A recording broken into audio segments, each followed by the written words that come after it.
السلام علیکم ورحمۃ اللہ وبرکاتہ۔ بسم اللہ الرحمن الرحیم والصلاة والسلام علی رسولہ الکریم وعلی آلہ وصحبہ اجمعین، اما بعد۔ آج رات 17 رمضان المبارک، یعنی کل کا روزہ 17 کا ہے، اور 17 رمضان کو اسلامی تاریخ میں ایک واقعہ پیش آیا ہے۔ ایک جنگ ہوئی جس کو غزوہ بدر کہتے ہیں۔ یہ ایک ایسا فیصلہ کن معرکہ تھا جس نے لیحق الحق ویبطل الباطل، اس کو زندہ کر کے دکھا دیا۔ مجھے خیال آ رہا تھا جیسے میں نے کہیں پڑھا نہیں، ذہن اس طرح ہو گیا کہ جیسے بدر 14ویں کے چاند کو کہتے ہیں، تو بدر اس بستی کا نام تھا جس میں جنگ ہوئی، اس لیے یہ نام غزوہ بدر ہو گیا۔ 14ویں کا چاند جو ہوتا ہے نا، وہ رات کی تاریکی کو تقریباً ختم کر دیتا ہے اور اجالا کر دیتا ہے۔ اسی طرح اس معرکہ نے 14ویں رات کے چاند کی طرح چمک کر ابھر کر اور ساری دنیا کو دکھا دیا کہ حق پر کون ہے اور باطل پر کون ہے۔ جب ہمارے نبی نکلے تھے بدر کی جنگ کے لیے، تو جبریل اسی وقت آ کر آپ کو بتا دیتے کہ آگے قافلہ نہیں ہے، لشکر ہے، تو آپ پوری تیاری کر کے نکلتے۔ واقعہ کا پس منظر یہ ہے کہ مکے والوں نے اپنے سارے زیورات اور پیسہ اکٹھا کر کے دیا ابو سفیان کو کہ جاؤ اور شام سے ہتھیار خرید کر لاؤ، ہم ان کا مقابلہ کریں گے بعد میں۔ جب یہ شام جا رہے تھے تو اس وقت آپ کو اطلاع ملی، آپ نے خود تو نہیں گئے، دوسرے صحابہ کو بھیجا پیچھے، جس کو بدر صغرا کہتے ہیں، تو وہ ابو سفیان نکل گیا۔ جب وہ واپس آ رہا تھا تو آپ کو بر وقت اطلاع ملی، تو آپ نے پھر پتہ کرایا کہ بھئی یہ قافلہ کہاں ہے، کدھر ہے۔ آپ نے طلحہ بن عبید اللہ اور سعید بن زید رضی اللہ تعالیٰ عنہما، ان دونوں کو بھیجا کہ جا کے پتہ کرو۔ وہ ایک راستے میں پہنچے اور وہاں سے ان کو اطلاع ملی کہ وہ قافلہ گزر گیا ہے اور صرف اس کے ساتھ 40 آدمی ہیں۔ 40 آدمیوں کا سن کر آپ نے اس کو ہلکا لیا، بھائی کوئی نہیں، جتنے مسجد میں بیٹھے ہو چلو اور جا کر ان پر دعویٰ بول دیں۔ تو اس وقت میں یہ کہہ رہا تھا کہ اللہ نے اطلاع نہیں کی کہ میرے محبوب 40 نہیں ہیں، جنگ ہوگی، بڑی تیاری کر کے نکلیں۔ صرف کئی اتنی اس کی وجوہات ہیں، ایک وجہ جو بڑی سمجھ میں آتی ہے کہ اللہ یہ بتانا چاہتے تھے کہ تمہاری فتح اسلحہ کی برتری کی وجہ سے نہیں ہے، تعداد کی وجہ سے نہیں ہے، بلکہ اللہ کی خاص مدد سے اللہ تعالیٰ تمہارے ساتھ ہے اور تمہاری برتری اور کامیابی ہے۔ اس لیے وہ بالکل بے خبر ہو کر نکلے۔ جب وہ ابو سفیان کو پتہ تھا کہ میرا پیچھا ہوگا، تو اس نے ایک جگہ دیکھی، اونٹ کی لد دیکھی، تو اس نے اس کو توڑا، تو اس میں مدینے کی گٹھلیاں، اس معاملے میں اتنے سمجھدار تھے، اس نے کہا اس میں تو مدینے کی کھجور کی گٹھلیاں ہیں۔ اس نے اسی وقت زمزم بن عمرو غفاری کو پیسے دے کر بھیجا کہ جاؤ مکے میں اطلاع کرو کہ مدینے والوں نے حملہ کر دیا ہے۔ تو زمزم بن عمرو غفاری جب مکے میں داخل ہوا تو اس نے کرتا اتار دیا، یہ بری خبر دینے کی علامت ہوتی تھی۔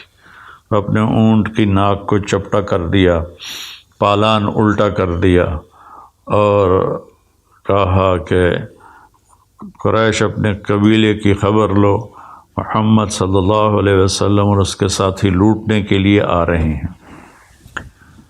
اچھا، ادھر تو پوری تیاری ہوئی، 1300 کا لشکر مکے سے تیار ہو کر مدینے کی طرف بڑھا،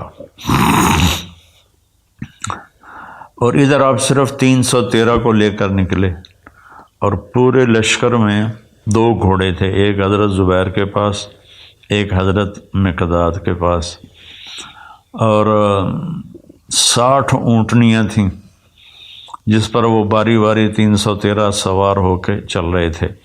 اللہ کے نبی بھی اپنی باری پر آپ کی اس میں تھے، آپ کے ساتھ حضرت علی رضی اللہ تعالیٰ عنہ تھے، اور ایک ابو لبابہ رضی اللہ تعالیٰ عنہ تھے۔ پھر آپ نے ان کو واپس بھیج دیا اور مدینے کا گورنر بنا کے، قائم مقام نائب بنا کے مدینے کے خبر گیری کے لیے واپس بھیج دیا۔ جب یہ قافلہ بدر پہنچا اس کے قریب، تو آپ کو پتہ چلا اور صحابہ کو پتہ چلا کہ مقابلہ تو پورے بڑے لشکر کے ساتھ ہے۔ ادھر ابو سفیان نے پیغام بھیج دیا کہ میں مدینے والوں کی پہنچ سے باہر ہو گیا ہوں، اب بے شک تم واپس چلے جاؤ، اب لڑائی مت کرو۔ تو اس خبر کو سن کر ابو جہل نے کہا کہ ہم اس وقت تک پیچھے نہیں ہٹیں گے جب تک بدر میں جا کر اونٹ ذبح نہ کریں، شرابیں نہ پئیں، اور ہم اپنی کنیزوں کو نچائیں اور ان کا گانا سنیں، اس کے بعد ہم واپس جائیں گے۔ لیکن اس لشکر میں اخنس بن شریک ایک شخص تھے، بعد میں مسلمان ہوئے یا نہیں ہوئے کوئی پکا معلوم نہیں۔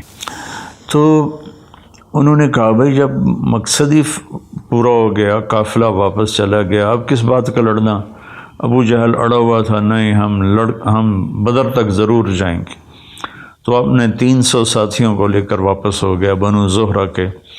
تو بعد میں وہ بڑی خوشی مناتے تھے کہ شکر ہے کہ ہم واپس آ گئے، ورنہ بہت بری شکست ہوئی تھی۔ تو اس طرح یہ مکے والوں کا جو قافلہ تھا، جو لشکر، یہ 1000 رہ گئے۔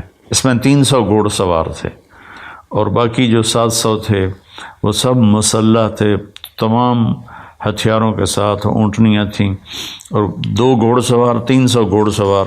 اس سے آپ اندازہ لگا سکتے ہیں دونوں لشکروں کی توازن کا، کہ ایک لشکر کیسا تھا، دوسرا کیسا تھا۔ جب آپ بدر سے تھوڑا پہلے پڑاؤ ڈالے ہوئے تھے تو آپ نے فرمایا بھی اب بتاؤ آپ نے مجلس قائم کی، کیا کرنا ہے؟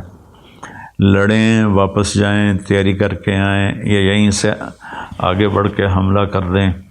تو بعض صحابہ نے کہا یا رسول اللہ ہماری تیاری نہیں، ہماری تیاری مکمل نہیں۔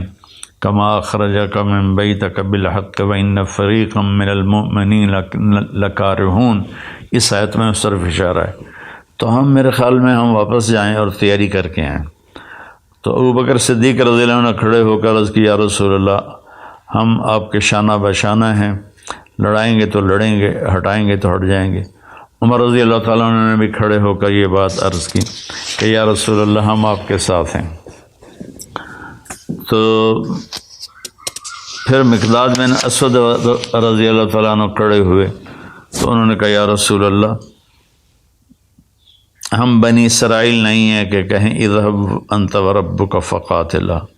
جب موسیٰ علیہ السلام نے ان کو قتال کے لیے تیار کیا تو کہنے لگے اے موسیٰ آپ جائیں، آپ کا رب جائیں، دونوں لڑ کے فتح حاصل کریں، پھر ہمیں بلا لیں جب فتح حاصل ہو جائے۔ تو فرمایا کہ یا رسول اللہ ہم بنی اسرائیل نہیں ہیں، ہم آپ کے آگے لڑیں گے، پیچھے لڑیں گے، دائیں لڑیں گے، بائیں لڑیں گے، ہماری لاشوں سے گزر کر وہ جائیں گے۔ تو آپ نے پھر پوچھا بھئی کیا رائے ہے؟ تو سعد بن معاذ رضی اللہ عنہ کھڑے ہوئے کہ یا رسول اللہ ہم سوچ رہے تھے ہمارے مہاجر بھائی جواب دے رہے ہیں تو وہی جواب ہمارا جواب ہے، لیکن لگتا ہے کہ آپ مدینے والوں سے الگ پوچھنا چاہتے ہیں۔ تو ہماری بات یہ ہے کہ سالم من شئت وقت حبال من شئت قاتل من شئت، یا رسول اللہ ہم آپ کے ساتھ ہیں، جس سے جوڑ دیں جڑ جائیں گے، جس سے توڑ دیں ٹوٹ جائیں گے، جنگ کروا دیں بھڑ جائیں گے، سمندروں میں کود جاؤ کود جائیں گے، مدینے کا ایک بچہ بھی پیچھے نہیں رہے گا، برق غماد تک اپنے اونٹنیاں دوڑاتے چلے جاؤ، یمن کے ایک پہاڑ کا نام تھا، تو پیچھے مڑ کے کوئی نہیں دیکھے گا۔ تو اس پر آپ بہت خوش ہوئے، آپ نے فرمایا کہ اللہ کی مدد ہمارے ساتھ ہے۔ تو آپ نے کوچ کیا اور بدر میں ایک جگہ پر خیمے لگانے کا اعلان کیا۔ جب سارے خیمے لگ گئے تو پھر ایک صحابی کھڑے ہوئے، حباب بن منذر رضی اللہ تعالیٰ عنہ، یا رسول اللہ، یہ جو خیمے آپ نے لگائے ہیں یہ اللہ کے حکم سے لگائے ہیں، اللہ کی وحی سے لگائے ہیں؟ آپ نے فرمایا نہیں، یہ میری اپنی ذاتی رائے تھی۔ تو حباب بن منذر کہنے گے یا رسول اللہ، یہاں خیمے لگانا ٹھیک نہیں ہے، وہ فلاں جگہ ہم پانی کے قریب ہو جائیں گے، ہم اونچائی پر ہوں گے، دشمن نچائی پر ہوگا، تو ہم ان پر قابو پا سکتے ہیں۔ تو اب جبریل آئے اور عرض کیا رسول اللہ، اللہ تعالیٰ فرما رہے ہیں جیسے حباب بن منذر نے کہا ہے ویسے کیا جائے۔ اچھا، اب آپ اس میں سارے حضرات جو سن رہے ہیں غور کریں کہ اللہ نے پہلے کیوں نہیں بتا دیا وحی کے ذریعے کہ یہاں خیمے ٹھیک نہیں ہیں، وہاں ٹھیک ہیں۔ یہ ایک خوبصورت سنت کو وجود دیا کہ چھوٹا بھی بڑے کو رائے دے سکتا ہے، اور بڑا اپنے چھوٹے کی رائے پر غور کرے۔ وہ یہ نہ کہے تم کیا پدی کا شوربہ، کل تسی جمے ہو آج سانو تسی نصیحتاں کر رہے ہو، اس سے بڑے بڑے نقصان ہوئے ہیں۔ تو اس میں ایک بڑا خوبصورت نقطہ ہے کہ والدین اپنے بچوں کی بات سنیں، ان کو صرف بچہ نہ سمجھے۔ بعض اوقات بچے کے منہ سے ایسی بات نکل جاتی ہے جس میں سب کے لیے بھلا، فائدہ اور نفع ہوتا ہے۔ تو خیر، بات لمبی نہ ہو جائے، جبریل نے کہا یا رسول اللہ وہاں خیمے، تو آپ نے سارے خیمے وہاں اکھاڑے۔ اگلے دن جمعہ کا دن تھا، آپ نے صفوں کو ترتیب دیا، آپ نے مہاجرین کا جھنڈا حضرت علی رضی اللہ تعالیٰ عنہ کو دیا، اور انصار کا جھنڈا آپ نے سعد بن معاذ رضی اللہ تعالیٰ عنہ کو دیا۔ اس کو کہتے ہیں رائع، چھوٹا جھنڈا، اور بڑا جھنڈا عالم جس کو کہتے ہیں، اور عربی میں لواء کہتے ہیں، وہ آپ نے مصعب بن عمیر رضی اللہ تعالیٰ عنہ کو دیا۔ وہ سفید رنگ کا تھا، وہ سینٹر میں تھا، درمیان میں تھا۔ تو پھر آپ نے صفوں کو ترتیب دیا اور دے رہے تھے کہ ہوا کا جھونکا آیا۔ حضرت علی نے پوچھا یا رسول اللہ یہ کیا ہے؟ تو آپ نے کہا جبریل آ گئے ہیں 500 فرشتوں کے ساتھ۔ پھر دوبارہ ایک ہوا کا جھونکا آیا۔ پھر حضرت علی نے پوچھا یا رسول اللہ یہ کیا ہے؟ تو آپ نے فرمایا میکائیل آ گئے ہیں 500 فرشتوں کے ساتھ، 1000 فرشتے، انی ممدکم بألف من الملائکۃ مردفین اذ تستغیثون ربکم فاستجاب لکم انی ممدکم بألف من الملائکۃ مردفین۔ تو ہم 1000 فرشتے تمہاری مدد کے لیے بھیجیں گے۔ اس کے بعد آپ نے فرمایا جب تک ادھر سے پہل نہ ہو جنگ نہیں کرنی ہے، جب تک ادھر سے وہ نہ ہتھیار اٹھائیں اور قریب نہ آئے تو انہیں تیر نہیں چلانا۔ یہ کہہ کر آپ اپنی صف میں تشریف لائے اور صفوں کو ٹھیک کرنے لگے۔ تو سواد بن غزیہ رضی اللہ تعالیٰ عنہ وہ تھوڑا سا آگے نکلے ہوئے تھے، تو آپ کے پاس تیر تھا، آپ نے یوں چبو کر کا سواد صف کے برابر کھڑے ہو۔ وہ کہنے لگے یا رسول اللہ آپ نے تو مجھے تکلیف پہنچائی، مجھے بدلہ دیں۔ آپ حیران بھی ہوئے، تو آپ نے ایسے اپنا کرتا اٹھا دیا کہ لو بھائی تم بھی تیر مار لو۔ تو جلدی سے آپ کو لپٹ گئے اور آپ کے پیٹ کا بوسہ لیا کہ یا رسول اللہ لگتا ہے آخری مارکہ ہے میرا، شہادت سے پہلے میرے لب آپ کے جسم مبارک کو چھو جائیں، اس لیے میں نے یہ کیا۔ اور پھر ایسا ہی ہوا، سواد بن غزیہ اس لڑائی میں شہید ہو گئے۔ تو جنگ سے پہلے شاہ سوار نکلتے تھے جنگ کرنے کے لیے، درمیان ادھر سے عتبہ بن ربیعہ اور ولید بن عتبہ اور شیبہ بن ربیعہ، ایک ہی خاندان کے 2 بھائی، ایک بھتیجا بیٹا، تو ولید عتبہ کا بیٹا اور عتبہ بن ربیعہ باپ اور شیبہ بن ربیعہ بھائی، تو ادھر سے نکلے۔ آپ نے منتخب فرمایا حضرت عوف کو اور معاذ بن افرا کو، اور یہ دونوں بھائی تھے، اور تیسرا عبداللہ بن رواحہ کو۔ تو جب یہ تینوں آئے تو سب کے چہروں پر وہ خود تھے۔ تو ابو سفیان نے، تو عتبہ بن ربیعہ نے پوچھا کون لوگ ہو؟ کہا ہم مدینہ کے ہیں۔ تو کہنے لگا اے محمد، ہمارے مقابلے میں ہمارے جوڑ کے بھیجو، ہم ان سے نہیں لڑنا چاہتے، یہ تو سیدھے سادے لوگ ہیں۔ تو آپ نے تینوں کو واپس بلایا اور فرمایا حمزہ اٹھو، علی اٹھو، عبید اٹھو۔ یہ سارے آپ کے خاندان کے تھے۔ حمزہ چچا تھے، علی چچا زاد بھائی تھے، حارث تایا زاد بھائی تھے۔ حارث آپ کے سب سے بڑے تایا تھے۔ عبد المطلب کے 15 بیٹے ہوئے، ان میں سب سے بڑے حارث تھے، یہ ان کے بیٹے تھے، عبید بن حارث۔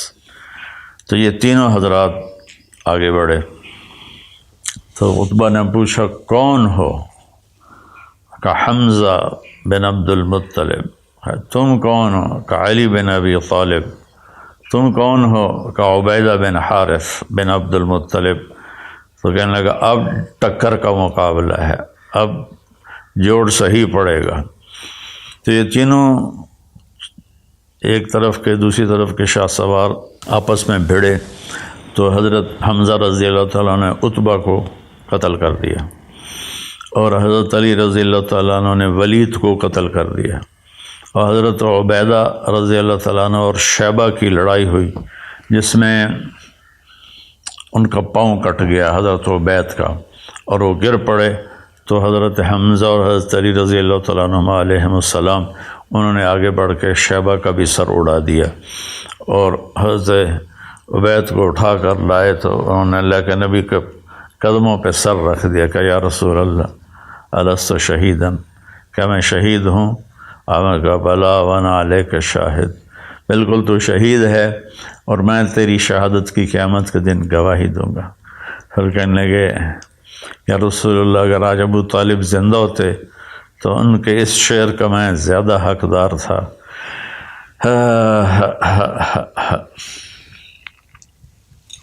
وَنُسَلِّمُهُ حَتَّى نُصْرَ حَوْلَهُ وَنَذْهَلَ عَنَ أَبْنَائِنَا وَالْحَلَائِلِ، ایک 90 اشعار کا قصیدہ ہے۔ تو اس میں ایک شعر ہے کہ رب کعبہ کی قسم، ہم محمد کے تمہیں قریب بھی نہیں آنے دیں گے جب تک ہماری لاشوں کے ڈھیر نہ لگ جائیں۔ تو آپ نے کہا تم ٹھیک کہتے ہو۔ میں ایک دفعہ گیا تھا تو ایک دیہاتی عرب سے سلام دعا ہو گئی، تو میں نے کہا میں حضرت عبید کی قبر دیکھنا چاہتا ہوں۔ تو انہوں نے کہا مجھے پتہ ہے، میں آپ کو لے چلتا ہوں۔ تو مدینے کے راستے میں تھے تو سڑک سے نیچے اترے، کوئی راستہ نہیں تھا، ایسے کھائیاں کھڈے۔ ایک دوست کی جیپ لی ہوئی تھی، اس پہ سوار تھے ہم، امریکن جیپ تھی وہ بڑی جاندار۔ ان کھڈے کھائی پتھروں کے ساتھ سے نکلتے آگے ویرانے میں ایک قبرستان تھا، وہ اس علاقے کا تھا، تو وہ ہمیں لے کر گیا، ایک قبر کے اوپر کھڑا کیا کہ یہ ہے حضرت عبید کی قبر۔ تو وہاں جنگ بدر کو یاد کر کے ایسے ہی آنسو بہتے رہے۔ اور اللہ کے نبی، ایک اور واقعہ یاد آ گیا، آپ تشریف لے جا رہے تھے مکہ سے مدینہ یا مدینہ سے مکہ، تو ایک دم جنت کی خوشبو آئی۔ صحابہ نے کہا یا رسول اللہ، یہ اس کانٹے دار وادی میں یہ خوشبو کیسی ہے؟ تو آپ نے کہا تمہیں پتہ نہیں یہاں عبید کی قبر ہے، یہ خوشبو اس کی قبر سے آ رہی ہے۔ تو جب یہ بڑے سردار قتل ہو گئے تو پھر قریش نے حملہ کر دیا، اور یہ ادھر اللہ کے نبی رو رو کے برا حال، ان تہلک عدل العصابۃ فلن تعبد۔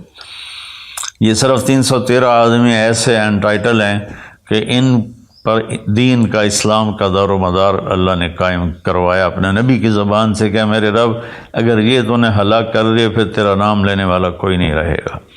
اس لیے اللہ کے نبی نے فرمایا لعل اللہ اطلع علی اہل بدر فقال لهم افعلوا ما شئتم فانی قد غفرت لهم، کہ اللہ تعالیٰ نے اہل بدر کو دیکھا اور پھر فرمایا اپنے نبی کو کہ ان سے کہہ دو کہ جاؤ جو مرضی کرو، میں نے تمہیں معاف کر دیا، تمہاری بخشش کر دی۔ ایک دفعہ حضرت جبریل نے پوچھا یا رسول اللہ آپ کے صحابہ میں سب سے بہترین لوگ کون ہیں؟ آپ نے کہا جنہوں نے بدر میں شرکت کی۔ تو جبریل نے عرض کی یا رسول اللہ ہمارے آسمان کے فرشتوں میں بھی وہ فرشتے سب سے قابل قدر ہیں 1000 جنہوں نے جنگ بدر میں شرکت کی۔ تو ملائکہ اللہ نے اتارے، مسلح اتارے، لڑائی شروع ہوئی، چند گھنٹوں میں فیصلہ ہو گیا اور 70 آدمی ان کے مارے گئے، 70 ان کے قبضے میں آ گئے۔ تو ایک چھوٹے سے قد کے صحابی حضرت عباس کو پکڑ کے لا رہے تھے، آپ کے چچا، تو ان کا قد اتنا لمبا تھا جب گھوڑے پر بیٹھتے تو پاؤں زمین پہ لگ جاتے تھے، تو پھر وہ اونٹ پر سواری کیا کرتے تھے۔ تو ایک چھوٹے سے صحابی انصاری، ان کی ایسے باہوں میں رسیاں ڈلی ہوئی تھیں، ان کو کھینچ کے لا رہے تھے۔ تو حضرت عباس اپنی شرمندگی مٹانے کے لیے کہنے لگے اے بھتیجے اس نے نہیں مجھے باندھا، تو کوئی اور تھا جو زمین آسمان کے درمیان قائم تھا جس نے میرے ہاتھ باندھ دیے۔ تو وہ صحابی رضی اللہ تعالیٰ عنہ فرمانے لگے کہ نہیں یا رسول اللہ میں نے باندھا ہے، میں نے باندھا۔ میں کہا اس کو تو فقط ایدک اللہ بملک کریم، چپ ہو جا، اللہ نے تیری مدد کی ہے ایک فرشتے کے ذریعہ سے۔ تو اس کے بعد قریش مکہ تو پیچھے بھاگے اور آپ نے تعاقب کرنے سے منع فرما دیا تعداد کے تھوڑے ہونے کی وجہ سے۔ اب وہ اپنا جو ساز و سامان تھا مجھے یاد آیا، اس میں 50,000 دینار سونا کے عوض میں جنگ کا سامان خریدا گیا تھا۔ 50,000 دینار آج کے دور کے 262 کلو بنتا ہے، 262 کلو سونا، اور دینار تقریباً 20,000 کا ہے، اب تو اس بھی زیادہ ہے۔ تو وہ صرف سونا جو تھا وہ 1 ارب روپے کی مالیت کا تھا آج کے دور میں۔ 1 ارب روپے کی، میں نے کیلکولیٹر میں دیکھا وہ ضرب کر کے، تو 1 ارب روپے کا وہ لے کر جا رہے تھے ساز و سامان مسلمانوں سے لڑنے کے لیے، تو بچ کے نکل گئے۔ تو وہ تو واپس آپ تشریف فرما ہوئے اور بدر کے قیدی تھے، تو آپ نے ان کے بارے میں مشورہ کیا کہ ان کے ساتھ کیا کیا جائے۔ تو چند ایک کو تو آپ نے قتل کروا دیا، عقبہ بن ابی معیط کو آپ نے حکم دیا اس کا سر اڑا دو، اس کو قتل کر دو، اور ایک آدھ کسی اور کے بارے میں فرمایا۔ باقی آپ نے پوچھا کیا کریں، تو عمر رضی اللہ تعالیٰ عنہ نے فرمایا کہ یا رسول اللہ ہر رشتہ دار اٹھے اور اپنے رشتہ دار کا سر اڑا دے۔ اور عبداللہ بن رواحہ نے فرمایا یا رسول اللہ آگ جلا کے ان کو اس میں زندہ جلا دیا جائے۔ ابو بکر رضی اللہ تعالیٰ نے فرمایا یا رسول اللہ میرا خیال ہے فدیہ لے کر چھوڑ دیا جائے۔ تو آپ نے ابو بکر کی رائے کو پسند کیا اور ان سب کو اپنے ساتھ لے کے مدینہ آ گئے اور ان کا فدیہ مقرر کر دیا۔ تو اس پر حدیث یاد آ رہی ہے کہ جب چل رہے تو اللہ کے نبی رو رہے تھے، تو عمر رضی اللہ عنہ نے پوچھا یا رسول اللہ کیا ہوا؟ کہ اللہ کا عذاب اس کیکر کے قریب آ گیا تھا، اگر اللہ کی رحمت نہ ہوتی تو ہم سب ہلاک ہو جاتے۔ اللہ کو پسند نہیں آیا ہمیں ان کا فدیہ لے کے چھوڑنا، عمر کی رائے پسند تھی کہ ہر رشتہ دار اپنے رشتہ دار کو قتل کرے، لیکن میرے نبی نے چونکہ فیصلہ کیا ہے تو اللہ تعالیٰ نے فرمایا ہم نے اپنے عذاب کو واپس لے لیا۔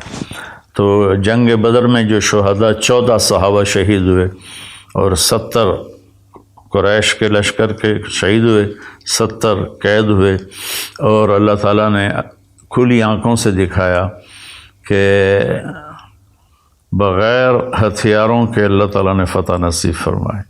2 گھوڑے 300 گھوڑے کوئی مقابلہ ہے، 8 تلواریں اور ادھر 700 تلواریں تھیں، کوئی مقابلہ ہے؟ 8 اور 700 کوئی مقابلہ ہے؟ باقی سوٹے نیزے پکڑ کے جنگ کی اور اللہ تعالیٰ نے اپنے فضل و کرم سے فتح نصیب فرمائی۔ اور اللہ تبارک و تعالیٰ نے اس کو بدر کے معنی میں زندہ کر کے دکھایا کہ بدر کی جنگ نے کس طرح اندھیروں کو اجالے میں تبدیل کر دیا۔